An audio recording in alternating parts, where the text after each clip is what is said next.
In my last video, I shared my journey to grad school, but I almost didn't make it. Let me explain.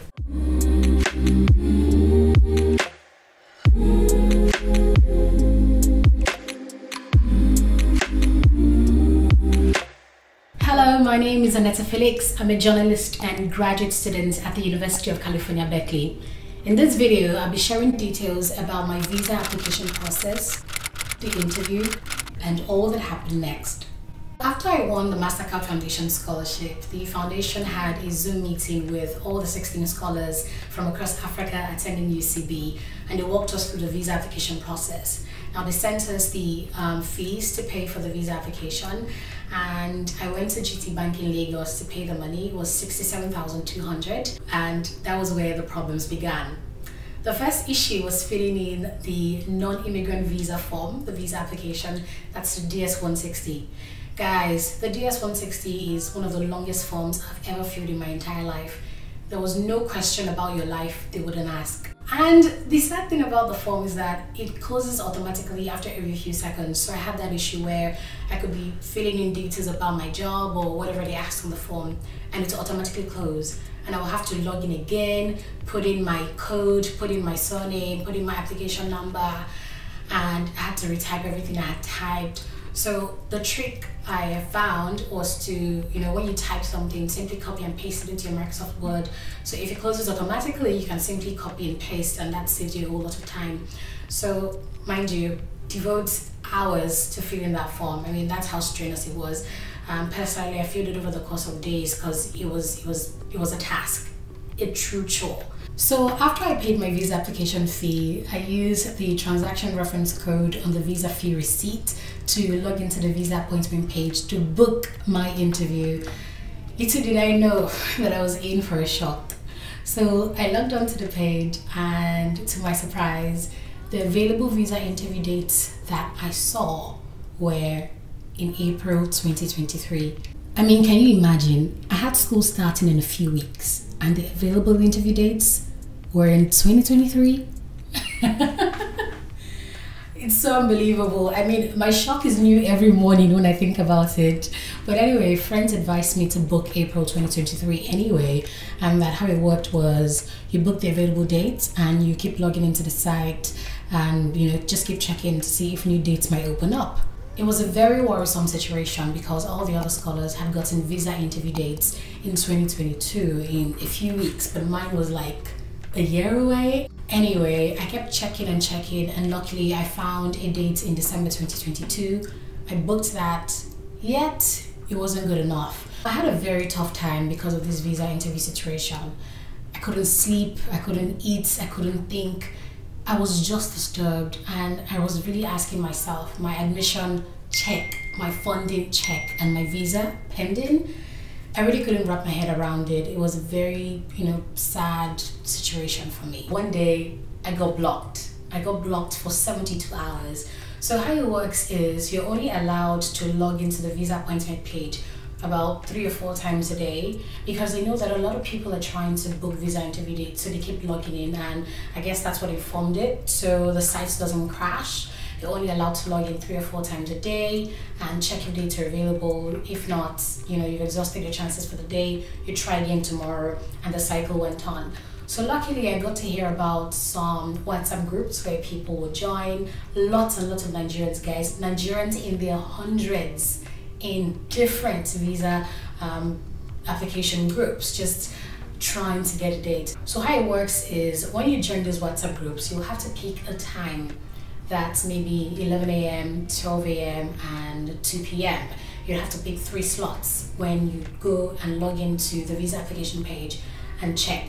So if a date is available, you book the visa interview date, and then you go back and let people know on the group that all dates are available. But the thing is, because there's a high volume of people who are trying to get interview dates, once you pick a date and you go to the WhatsApp group to tell people their date, by the time they log back into the site, the next date they're seeing is maybe 2024. Like, the visa interview dates are all booked up, and you just have to keep searching and trying.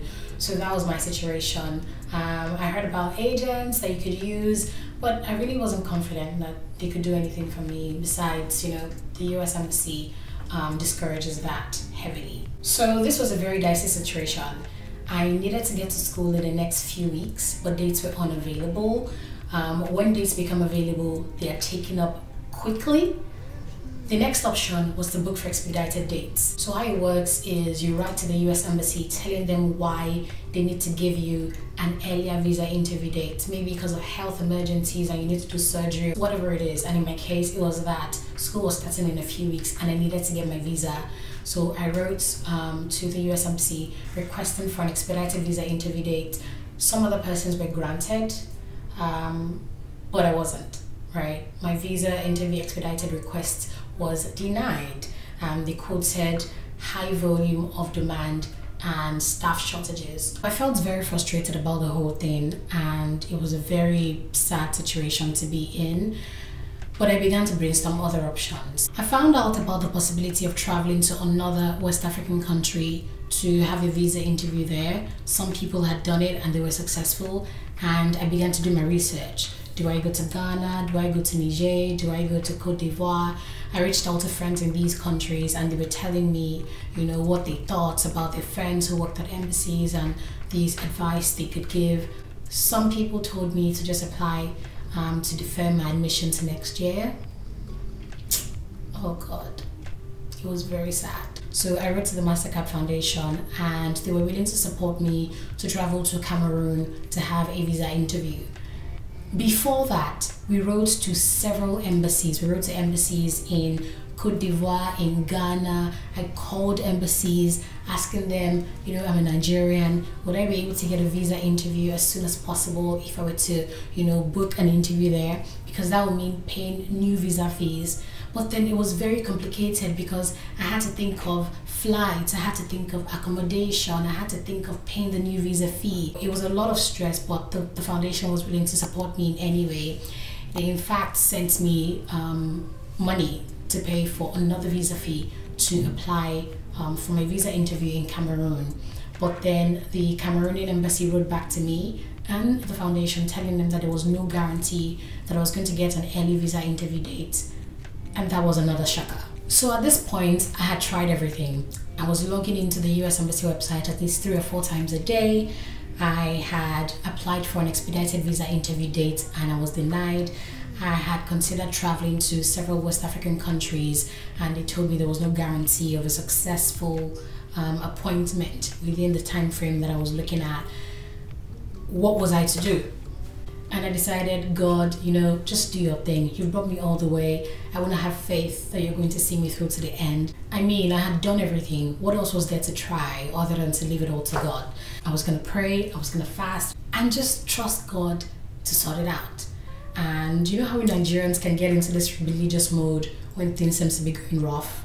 Anyway, that was where I was, but it wasn't for long. Remember I mentioned you can only log into the visa application page 3 or 4 times a day? Well, I found a way to stay longer, and that's not by going to the visa rescheduling page, but by going to the cancellation page. You don't actually click yes or no when they ask if you want to cancel your appointment. But what happens is when you click to cancel your appointment, they tell you when the next available date is. For example, your current interview date is April 2023. You click on cancel appointments. What you see on your screen is the system telling you the current available date is so and so date. Would you still like to cancel? Yes or no? So what that does is tell you the next available date without you clicking on reschedule appointment, thereby using up your slot for the day to check if dates are available. That was the trick. It was that easy. So I kept on clicking on cancel appointment, cancel appointment, cancel appointment. You could click on cancel appointment and you would see April 2023. You click on cancel appointment again, you see February 2023. You click on cancel appointment, January 2023. Cancel appointment, December 2022. Cancel appointment, and it kept on moving and moving and moving and moving. And I saw the next available interview date is August 25th, 2022. Do you want to cancel your appointment? Guys, I had hit the jackpot. I simply went to click on reschedule and I booked for August 24th or 25th. I was elated, I was excited, I was ecstatic. I couldn't believe my joy. I had booked August 24th, 2022. It was an amazing day for me. Wow. But school was starting earlier. And I said, I'm gonna keep trying. I could get an earlier date. Until I saw the next available date is August 15th, 2022. Do you want to cancel? I was like, oh, I ran. Rescheduled to April 15th. I was very happy. I mean, school was starting August 18th anyway, so I had time. And then I said, you know what? I could actually get an earlier date today. I mean, God is on a roll. God is on a roll. I could get an earlier date. And that's I just don't stop. You can get better.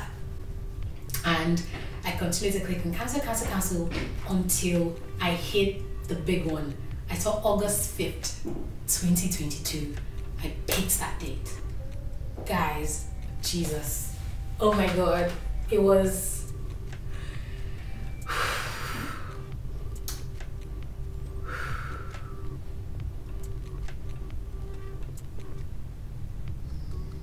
was speechless. Everything I said happened before 9 a.m. on a Wednesday morning. The morning I was going to pray and fast. And I was able to pick 3 different dates, one closer than the previous, in one day. And you know the best thing? The last date I picked, the August 5th, was my last chance to reschedule. Because you can reschedule your appointment apparently 5 times or 4 times. Because the first date I booked was April 2023, then I was able to reschedule to December and 3 times in August. So apparently, once you book your visa interview date, you can reschedule a maximum of 4 times. Because I tried to, just to see again, but if I could reschedule, and it wasn't possible.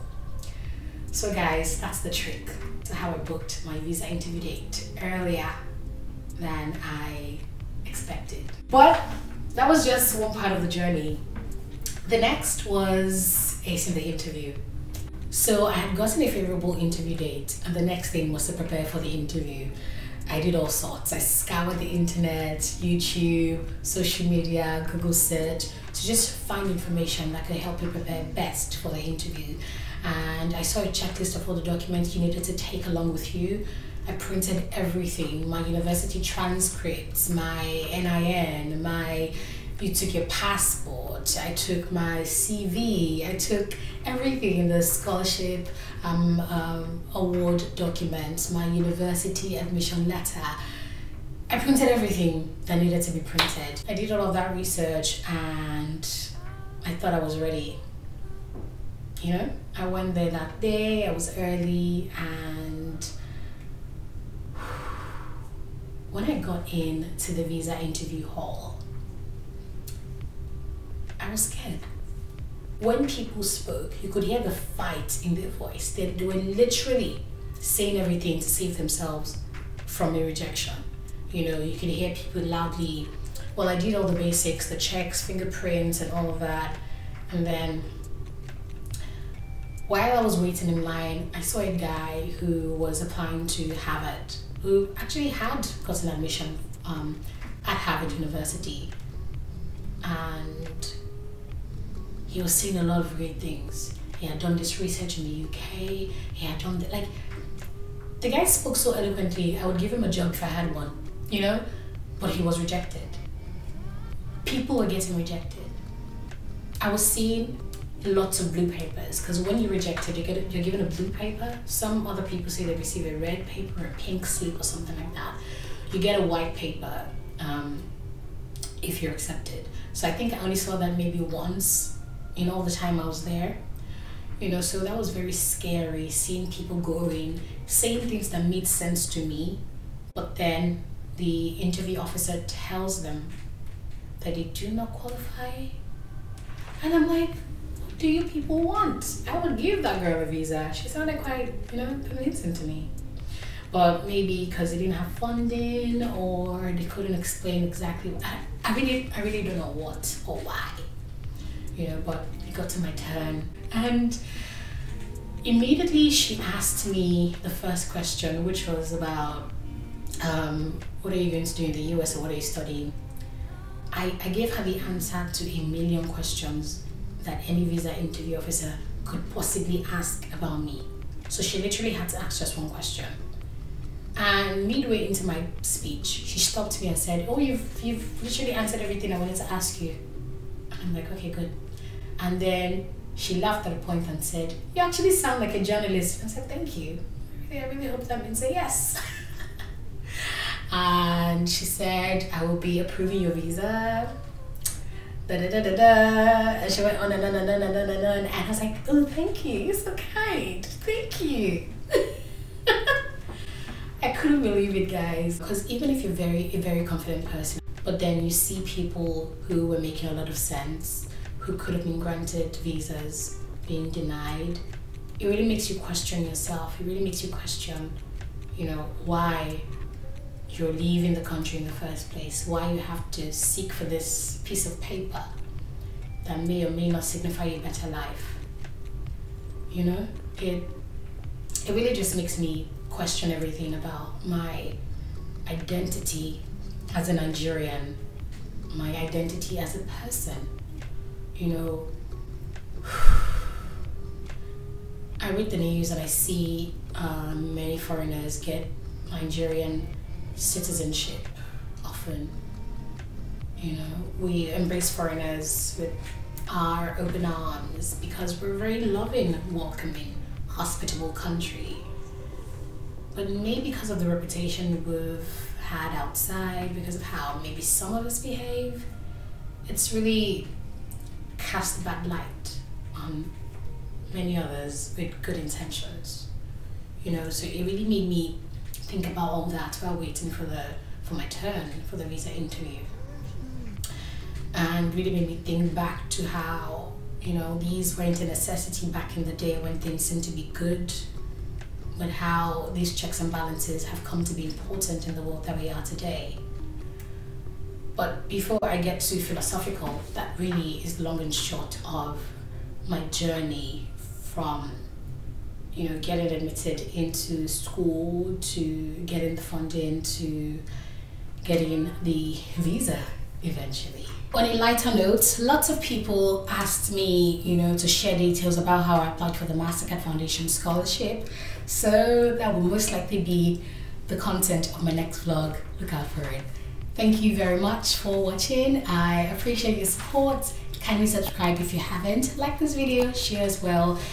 And I wish you all the best in your visa application and interview process. Bye.